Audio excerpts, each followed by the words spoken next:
ਸਾਡੇ ਨਾਲ BJP Punjab BJP ਦੇ ਜਿਹੜੇ ਸੰਗਠਨ ਮੰਤਰੀ ਹੈ ਦਿਨੇਸ਼ ਕੁਮਾਰ ਜੀ, ਉਹ ਸਾਡੇ ਨਾਲ ਆ। ਉਹਨਾਂ ਨਾਲ ਗੱਲਬਾਤ ਕਰਦੇ ਆਂ ਵੀ 117 ਸੀਟਾਂ ਤੇ ਬੀਜੇਪੀ ਕੀ ਪਹਿਲੀ ਵਾਰ ਇਕੱਲੇ ਜਿਹੜੇ ਇਲੈਕਸ਼ਨ ਲੜਨ ਜਾ ਰਹੀ ਹੈ, ਉਸ ਨੂੰ ਲੈ ਕੇ ਕਿਸ ਤਰ੍ਹਾਂ ਦੀਆਂ ਤਿਆਰੀਆਂ 'ਚ ਲੱਗੀ ਹੋਈ ਹੈ। ਦਿਨੇਸ਼ ਕੁਮਾਰ ਜੀ, ਪੰਜਾਬ ਵਿੱਚ ਇਲੈਕਸ਼ਨ ਹੈਗੇ ਨੇ, ਜਨਵਰੀ ਜਾਂ ਫਰਵਰੀ 'ਚ ਇਲੈਕਸ਼ਨ ਹੋ ਜਾਣੇ ਆ, ਔਰ ਬੀਜੇਪੀ ਪਹਿਲੀ ਵਾਰ 117 ਸੀਟਾਂ ਤੇ ਇਲੈਕਸ਼ਨ ਲੜਨ ਜਾ ਰਹੀ ਹੈ। ਔਰ ਪੰਜਾਬ ਦਾ ਜਿਹੜਾ ਕਿਸਾਨ ਆ ਉਹ ਅੰਦੋਲਨ ਕਰ ਰਿਹਾ 6 ਮਹੀਨੇ ਤੋਂ, ਜਿਹੜੀ ਉਹਨਾਂ ਦੇ ਅੰਦੋਲਨ ਦੀ ਆ ਜਿਹੜਾ ਕਾਰਵਾਈ ਆ ਉਹ ਚੱਲ ਰਹੀ ਆ। ਔਰ ਪੰਜਾਬ ਵਿੱਚ ਜਿਹੜੇ ਬੀਜੇਪੀ ਦੇ ਲੀਡਰਸ ਆ ਉਹਨਾਂ ਨੂੰ ਕੋਈ ਕੰਮ ਨਹੀਂ ਕਰਨ ਦਿੱਤਾ ਜਾ ਰਿਹਾ, ਉਹਨਾਂ ਦਾ ਲਗਾਤਾਰ ਘਰਾਵ ਹੋ ਰਿਹਾ। ਤੇ ਇਸ ਤਰ੍ਹਾਂ ਕਿਸ ਤਰ੍ਹਾਂ ਬੀਜੇਪੀ ਇਲੈਕਸ਼ਨ ਦੀ ਤਿਆਰੀ ਕਰੇਗੀ, ਕਿਸ ਤਰ੍ਹਾਂ ਉਹ ਮੈਦਾਨ 'ਚ ਉਤਰੇਗੀ, ਕੀ ਉਸ ਦੀ ਸਟ੍ਰੈਟਜੀ ਰਹੇਗੀ, ਇਹ ਥੋੜਾ ਜਿਹਾ ਅਸੀਂ सोचो जानना चाहते हैं। देखिए, भारतीय जनता पार्टी केंद्र ਵਿੱਚ 7 साल हो गए और 7 साल की उपलब्धियां इतनी हैं। यदि उपलब्धियां देखी जाएं तो पंजाब के अंदर पिछले 4 सालों में कैप्टन अमरिंदर की सरकार ऐसे ही चली गई, कुछ नहीं कर पाई। और उनकी उपलब्धियों के बारे में यदि देख सकते हैं तो भ्रष्टाचार उपलब्धि हो गया, माइनिंग उपलब्धि हो गया, एससी छात्रों की स्कॉलरशिप खाने का उपलब्धि हो गई, कोरोना विच हमारे प्रधानमंत्री योजना के अंतर्गत जो राशन आया उसको वो खा गए, बंदर बांट, ये उपलब्धि हो गई। और जो अकाली भाजपा सरकार के समय में जो योजनाएं चली थी उन योजनाओं को भी उन्होंने बंद कर दी था। तो इस आधार पर यदि हम गंभीरता से विचार करें तो ये सारे माइनस पॉइंट कांग्रेस के हैं।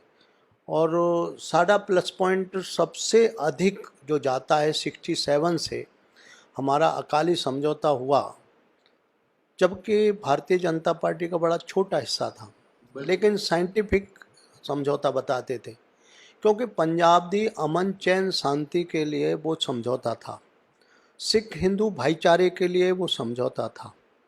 और भारतीय जनता पार्टी ने पंजाब दे विच बहुत बड़ा बलिदान किया, अपने कार्यकर्ताओं का बलिदान किया, अपनी भावनाओं का बलिदान किया, अपनी भारतीय जनता पार्टी को कम सीटों पर चुनाव लड़ करके बलिदान किया। और इस आधार पर पंजाब को बनाने में, पंजाब को चलाने में जो भारतीय जनता पार्टी ने किया है, सबसे बड़ा अहम मुद्दा पंजाब दी अमन चैन शांति का है। और हम संगठनात्मक तंत्र की दृष्टि से 117 विधानसभाओं के अंतर्गत और 23 जिलों के अंतर्गत हमारा पूरा संगठन है। 389 मंडल हैं, उनमें हमारा संगठनात्मक ढांचा है। 24,000 बूथों में से 16,000 बूथों के इकाई गठन है हमारी। तो इस आधार पर मुझे लगता है कि संगठनात्मक दृष्टि से हमारी तैयारी है। हर जिले में, हर विधानसभा में, हर लोकसभा में हमारा कार्यकर्ता है। अब अमरिंदर सिंह जी को बधाई देनी चाहिए उन किसानों को कि जिनका पंजाब के विच सबसे ज़्यादा ऑल इंडिया के अंदर कनक का विक्रय हुआ। और कनक का विक्रय होने के बाद बीच में कोई इधर उधर पैसा नहीं गया। केंद्र सरकार ने सभी किसानों का जिनसे गेहूं खरीदा गया उनके खाते विच पैसा डाला। पर बीजेपी ने ऑलरेडी ਜਿਹੜੀ ਆ ਘੋਸ਼ਣਾ ਕਰ ਦਿੱਤੀ ਹੈ ਕਿ ਪੰਜਾਬ ਵਿੱਚ ਜਿਹੜਾ ਸੀਐਮ ਹੋਏਗਾ ਉਹ ਦਲਿਤ ਹੋਏਗਾ। ਅਜਿਹੀ ਸਥਿਤੀ ਵਿੱਚ ਕੀ ਜਿਹੜੀ ਸਿੱਧੂ ਦੀ ਕੀ ਆਪਾਂ ਵਾਪਸੀ ਜਿਹੜੀ ਬੀਜੇਪੀ 'ਚ ਆਪਾਂ ਮੰਨਦੇ ਆਂ ਵੀ ਹੋ ਸਕਦੀ ਹੈ ਜਾਂ ਸੰਭਾਵਨਾ ਜਤਾਈ ਜਾਂਦੀ ਆ, ਉਸ ਤੇ ਬ੍ਰੇਕ ਲੱਗ ਗਏ ਨੇ? मैं समझता हूँ कि नवजोत सिद्धू के बारे में मैं तो नहीं बात कर सकता, उनसे ही पूछा जाए तो अच्छा रहेगा कि वो कौन सी पार्टी में रहेंगे, क्योंकि भारतीय जनता पार्टी ने उनको हमेशा से मान सम्मान देता है। उनको यहाँ तक कि एमपी भी और राष्ट्रपति के द्वारा नियुक्त किया था, वो छोड़ करके चले गए। अब उनका विषय भारतीय जनता पार्टी में तो लगभग समाप्त सा है, लेकिन वो जहाँ भी रहें अच्छे रहें, स्वस्थ रहें। ਕੀ ਕੋਈ ਸੰਭਾਵਨਾ ਹੈਗੀ ਹੈ ਹੋਰ ਕਿਸੇ ਪਾਰਟੀ ਨਾਲ ਕੋਈ ਗਠਬੰਧਨ ਹੋਣ ਦੀ? ਕਿਉਂਕਿ ਇਕੱਲੇ ਇੱਕ ਬਹੁਤ ਵੱਡਾ ਮੈਦਾਨ ਹੋ ਗਿਆ 117 ਸੀਟਾਂ ਤੇ ਚੁਣਾਵ ਲੜਨਾ। देखिए, भारतीय जनता पार्टी कोई गली कूचों की पार्टी नहीं है, एक राष्ट्रीय पार्टी है, एक देशभक्त पार्टी है, एक मुद्दों पे लड़ने वाली पार्टी है। कभी भी नहीं, कभी थे हमारे अटल जी कहा करते थे, कभी थे अकेले हुए आज इतने, नहीं तब डरे तो भला अब डरेंगे। सागर की लहरों में चट्टान हैं हम, जो टकराएंगे मौत अपनी मरेंगे। इसलिए हमारी जो पार्टी है वो अकेले चुनाव लड़ती है, लेकिन छोटी मोटी पार्टी नहीं है, एक विचार की पार्टी है। और उसने जो संकल्प लिया और जो देश के अंदर अपना मैनिफेस्टो रखा उसको पारित किया है। इस आधार पे आप देख सकते हैं पंजाब के अंदर भी और बाहर के अंदर भी, पंजाब से लगते हुए 370 का विषय था, कॉरिडोर का विषय था, और आनंदपुर साहिब का विषय था, गुरुद्वारों के सम्मान का विषय था, जो भी शहजादे हुए उनका विषय था। सभी दृष्टियों से पंजाब के अंदर जो भारतीय जनता पार्टी ने किया है, तो स्टेट का जो आज दिखाई दे रहा है चेहरा बदलता हुआ, वो कैप्टन की देन नहीं है, ना कांग्रेस की देन है, केवल भारतीय जनता पार्टी की देन है कि जिसके आधार पर आज कहा जा सकता है कि पंजाब में आगे आने वाली भारतीय जनता पार्टी 117 सीटों पर लड़ेगी, निर्णायक भूमिका में रहेगी और अपनी सरकार बनाएगी। देखिए, ये बहुत बड़ा अत्याचार है दलित समाज के साथ कि आप यदि गुरुद्वारे में जाते हैं तो कोई मन्नत लेकर के जाते हैं और मन्नत के आधार पर अरदास कराते हैं, हमारा स्वास्थ्य ठीक हो, कोरोना महामारी से हम उभरें, और विभिन्न प्रकार के बच्चे नौजवान जाते हैं, शादी विवाह हो, संपत्ति आए, परिवार संतुष्ट रहे, स्वस्थ रहे। ऐसे ही एक ग्रंथी गुरमेल सिंह यदि अपने गुरुद्वारे के अंदर अरदास करते हैं कि मोदी सरकार ठीक चल रही है, इसलिए मोदी जी के दीर्घायु के लिए अरदास करते हैं, तो इस आधार पर उस पर एफआईआर दर्ज कर दी जाती है, उसको जेल में डाल दिया जाता है। और उसके साथ साथ अन्य गुरुद्वारों में जैसे संगरूर के अंदर एक ग्रंथी को उसके पद से ही हटा दिया गया। इन्होंने प्रेशर डाला, अकाली दल ने भी डाला और कांग्रेस ने भी डाला। तो इस आधार पर ये दलित के साथ जिस तरीके से कर रहा है, तो दलित समाज बहुत दुखी है और उनको अरदास भी नहीं करने दे रहे, उनको आंदोलन भी नहीं करने दे रहे, उनको अपनी बात भी नहीं कहने दे रहे, उनके विचार से भी अलग हो रहे हैं और उनको एक प्रकार से उस समाज के साथ बालिकाओं के साथ बलात्कार हो जाता है, स्टूडेंट के साथ उनकी एससी जो स्कॉलरशिप है उसको खा जाते हैं, विभिन्न प्रकार से दलितों के अधिकारों को छीन जाते हैं, प्रधानमंत्री योजना के अंतर्गत राशन आता है उसको बंडर बांट कर लेते हैं। ये सारी चीज़ें देख कर के ऐसा लगता है कि जो 32% ही नहीं, पूरा 82% समाज बड़ा कैप्टन से दुखी है और इस आधार पर वो रास्ता खोज रहा है। इसलिए उन्होंने मुख्यमंत्री की हर गुरुद्वारे में यदि अपने अपने समाज के लोगों को उच्च देखना चाहते हैं तो उन पर कोई एफआईआर दर्ज नहीं होनी चाहिए, उनको कोई प्रताड़ित नहीं करना चाहिए, उनके साथ कोई बदतमीजी नहीं करना चाहिए। ये बहुत बड़ा अन्याय एक प्रकार से उनके साथ हो रहा है। इसका खामियाजा 2022 में कैप्टन अमरिंदर को भुगतना पड़ेगा।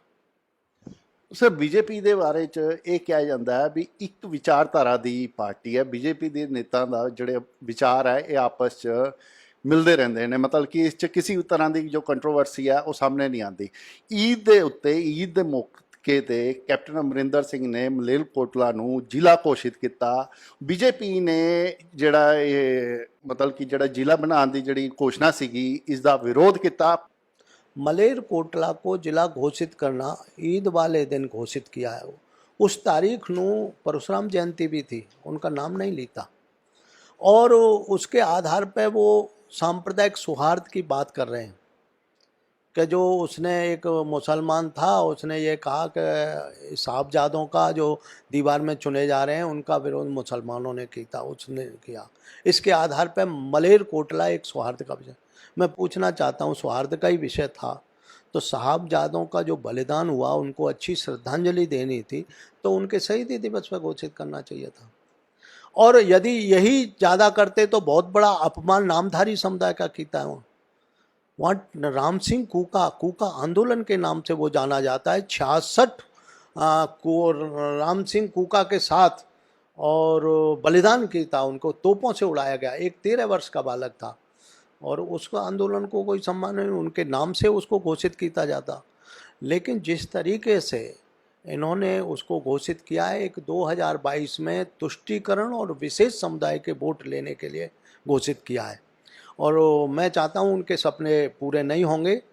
हम आगे की दृष्टि से बताना चाहते हैं कि उन्होंने तो एक को घोषित किया है। भारतीय जनता पार्टी की सरकार बनती है तो मलोट भी जिला के लायक है, राजपुरा भी जिला के लायक है, और फगवाड़ा भी है, और बरनाला भी, बटाला भी है। यदि वहाँ के विधायकों को चुन करके भारतीय जनता पार्टी की झोली में डाला जाएगा तो भारतीय जनता पार्टी छोटी स्टेटों के और छोटे जिलों की हमेशा से पक्षधर रही है, लेकिन तुष्टीकरण विचारधारा के आधार पर कभी भी स्वीकार नहीं किया है। इस आधार पर हम कहते हैं कि आगे आने वाला समय ये एक अमरिंदर सिंह जी को इस प्रकार का भी आएगा कि इन जिलों के साथ, ये स्थानों के साथ उन्होंने धोखा किया है, और एक विशेष समुदाय को सम्मान देने के बहाने गुरु साहिबजादों को अपमान किया, राम सिंह नामधारी का अपमान किया है, और एक विचारधारा को लात मार करके, तिलांजलि दे करके जिस तरीके से खेल खेला है, उसका खामियाजा अमरिंदर को भुगतना पड़ेगा। ਬੇਅਦਬੀ ਦਾ ਮੁੱਦਾ ਜਿਹੜਾ ਹੈ ਇੱਕ ਵਾਰੀ ਫੇਰ ਜਿਹੜਾ ਹੈ ਬਾਹਰ ਨਿਕਲਿਆ, ਜਿਹੜਾ ਤੇ ਹਰ ਇੱਕ ਪਾਰਟੀ ਇਸ ਤੇ ਚਰਚਾ ਕਰ ਰਹੀ ਹੈ, ਤੇ ਬੀਜੇਪੀ ਦਾ ਇਸ ਮਾਮਲੇ 'ਚ ਕੀ ਮੰਨਣਾ ਹੈ? देखिए, भारतीय जनता पार्टी का जो भी है, ये कहना है कि बेअदबी के नाम से किसी भी समाज को दुखी नहीं करना चाहिए।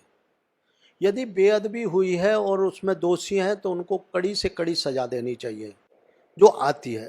लेकिन बेअदबी करने के बावजूद भी कोई कमेटी का गठन नहीं होना, उन पे एक्शन नहीं होना। आज तक बेअदबी के नाम से केवल राजनीति की गई है। पर्चे दाखिल कर दिए, उनको रिमांड ले लिया, उनको दुखी कर दिया, मारपीट की थी, लेकिन किसी पे कार्रवाई नहीं की, और झूठे, इससे भी बहुत सारा समाज दुखी है। इसलिए भारतीय जनता पार्टी की सरकार बनी तो ठोस नीति बना करके जो बेअदबी करने वालों को कड़ी से कड़ी सजा दी जाएगी, और जो निर्दोष लोगों के साथ इस तरीके से किया जाता है उनके साथ अपमान नहीं किया जाएगा, अच्छे ढंग से उनसे व्यवहार किया जाएगा, ऐसा मुझे लगता है। आप यदि सेवा हुई संगठन, भारतीय जनता पार्टी के कार्यकर्ताओं ने जो काम किया है उसका ज़रा डाटा लीजिए। इतना बड़ा काम पंजाब के बीच किया है, चाहे राशन देने का काम है, चाहे मास्क देने का काम है, चाहे सैनिटाइज़र देने का काम है, ऑक्सीजन देने का काम है, और विभिन्न प्रकार की दवाइयों की किट देने का काम है। इतना बड़ा काम किया है, रक्तदान करने का है, प्लाज्मा देने का काम है। सारे मोर्चे हमारे लगे हुए हैं, भारतीय जनता पार्टी का मेन कार्यकर्ता लगा है, लेकिन कांग्रेसियों ने उन पर भी हमले किए हैं। आप कल्पना करेंगे कि जहाँ रक्तदान शिविर चल रहा हो उस पर कांग्रेसी गुंडे झंडे लेकर के उसका विरोध कर रहे हैं। और यहाँ तक कि आप रोपड़ के अंदर चले जाइए, जालंधर के अंदर चले जाइए, मालवा भटिंडा के अंदर चले जाइए, हमारे अनुमति ली, डीसी ने अनुमति दी है, और एक दिन पहले अनुमति दे रहे हैं और रात्रि को उनको अनुमति कैंसिल की जा रही है कि आप कैंप नहीं लगाएंगे, और कैंप लगाने के लिए रोक दिया गया। रोपड़ के अंदर आंदोलन किया लेकिन रक्तदान शिविर नहीं लगाने दिए। मैंने पूछा क्यों नहीं लगाने दे रहे, तो एक कांग्रेसी नेता कहते हैं कि यदि ये भारतीय जनता पार्टी और मोर्चों के लोग यदि रक्तदान करेंगे तो आगे आने वाले समय में उनकी विचारधारा जो है व्यक्तियों के अंदर चली जाएगी और वो भाजपा के बन करके वोट डालना शुरू कर देंगे यदि किसी और पार्टी और विचार के लोगों ने रक्तदान चढ़ा उन पर। तो ये सोच है, और उनके कार्यक्रमों को हमले किए गए, स्थगित किए गए, कैंसिल किए गए। मैंने जब प्रशासनिक ऑफिसरों से पूछा, उनका नाम नहीं लेना चाहता, लेकिन डीसीओ से, आईएएस ऑफिसर हैं या अन्य कोई हैं, पुलिस आईपीएस हैं, पीसीएस हैं, तो उनको पूछा है तो वो कहते हैं कि साहब हम पे बहुत बड़ा दबाव है सरकार का, इसलिए हम अनुमति नहीं दे रहे। तो ये एक मजाक है। जो सेवा करना चाहते हैं उनको सेवा नहीं करने दे रहे, और जो कोविड के मामले में यहाँ का सेहत मंत्री हो चाहे मुख्यमंत्री हो, बड़े हल्केपन से उन्होंने लिया है। आज आप आंकड़ा देख सकते हैं, 24 घंटे में 200 से 250 तक के लोगों की मौत हो रही है। गांव के अंदर दवाई नहीं मिल रही है। जो किसान आंदोलन से, टिकरी बॉर्डर से या अन्य से आ रहे हैं और सामूहिक कर रहे हैं, वो गांव को जब जा रहे हैं तो बीमार हो जाते हैं, दूसरे दिन पता नहीं लगता है, हॉस्पिटल नहीं जा जाते और तीसरे दिन उनकी मौत हो जाती है। गांव के गांव में इस तरीके से डेड बॉडियां हो रही हैं और कैप्टन अमरिंदर और कांग्रेस अपने आपस की लड़ाई बिच मर रही है और उनको कोई लेना देना नहीं। इतने बड़े वेंटिलेटर 280 वेंटिलेटर भेजे केंद्र सरकार ने, वो प्राइवेट हॉस्पिटलों को दे दिए उन्होंने, उसका पैसा खा लिया, बेच लिए। कई जगह पर वो धूल फाँक रहे हैं। क्या सरकारी हॉस्पिटलों को अच्छा नहीं बनाया जा सकता? उसमें आईसीयू नहीं लगाया जा सकता? उसमें विभिन्न प्रकार के मेडिकल सुविधाएं नहीं दी जा सकती? उन्होंने तो केंद्र सरकार से वैक्सीन भी नहीं मांगना चाह रहे हैं, वो अपने तरीके से कंपनियों से समझौता करके उनको वैक्सीन उन्होंने मना कर दिया। लेकिन जिस तरीके से हल्केपन से और ये कोरोना महामारी को लिया है कैप्टन ने और कैप्टन सरकार ने, उसका खामियाजा 2022 में निश्चित तौर पर भुगतना पड़ेगा। ਦੂਜੇ ਪਾਸੇ ਸਰਕਾਰ ਵੀ ਜਿਹੜੀ, ਜਿੱਦਾਂ ਤੁਸੀਂ ਹੁਣ ਇਲਜ਼ਾਮ ਲਗਾਇਆ ਵੀ ਦੂਜੇ ਪਾਸੇ ਸਰਕਾਰ ਵੀ ਬੀਜੇਪੀ ਨੂੰ ਕਿਸੇ ਤਰ੍ਹਾਂ ਦਾ ਕੋਈ ਪ੍ਰੋਗਰਾਮ ਆਰਗੇਨਾਈਜ਼ ਜਿਹੜਾ ਹੈ ਕਰਨ ਨਹੀਂ ਦਿੱਤਾ ਜਾ ਰਿਹਾ, ਵੀ ਜਿੱਦਾਂ ਤੁਸੀਂ ਕਿਹਾ ਵੀ ਪਰਮਿਸ਼ਨਾਂ ਦੇ ਕੇ ਕੈਂਸਲ ਕੀਤੀਆਂ ਜਾ ਰਹੀਆਂ। ਤੇ ਇਹੀ ਸਥਿਤੀ ਵਿੱਚ ਮਤਲਬ ਕਿ 117 ਸੀਟਾਂ ਤੇ ਚੁਣਾਵ ਲੜਨਾ, ਜਾਂ ਤੁਹਾਨੂੰ ਕੀ ਲੱਗਦਾ ਵੀ ਕੀ ਸਰਕਾਰ ਡਰੀ ਹੋਈ ਆ, ਜਾਂ 117 ਸੀਟਾਂ ਤੇ ਚੁਣਾਵ ਲੜਨਾ ਕੀ ਸੰਭਵ ਹੋ ਪਾਏਗਾ? निश्चित तौर पर सरकार डरी हुई है। उसको लग रहा है कि जैसे लोकल बॉडी में इलेक्शन में लूटपाट की थी, किसी को आगे नहीं आने दिया और ऐसे ऐसे नगर निगम और वो मजाक बन गया लोकतंत्र का। आप समझ सकते हैं कि अबोहर नगर निगम में 50 सीटें 49 कांग्रेस की आ गई।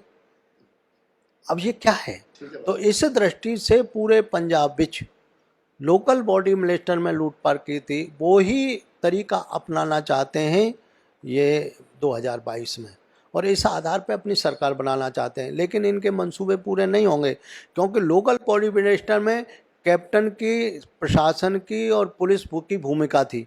लेकिन ये केंद्र इलेक्शन कराएगा, केंद्र का चुनाव आयोग। हम यहाँ चुनाव आयोग से मिलते थे पंजाब के से, वो हाथ खड़े कर देते थे। ऐसा लग रहा था चुनाव आयोग कांग्रेस का कार्यकर्ता बनकर के काम कर रहा हो यहाँ पंजाब का। लेकिन निश्चित तौर पर मैंने यहाँ के केंद्र के जो पंजाब का चुनाव देखते हैं आयोग से भी बात की, तो बोले कि ये लोकल बॉडी मिनिस्टर तो केवल राज्य सरकार देखती है, लेकिन विधानसभा में आपको ऐसा नहीं देखने को मिलेगा। निश्चित तौर से न्याय मिलेगा और जिसको निर्भीकता से वोट डालना है वो वोट डालने का काम करेगा और इस आधार पर कैप्टन के वो मंसूबे पूरे नहीं होंगे और 117 विधानसभाओं पर भारतीय जनता पार्टी अपना परचम लहराएगी।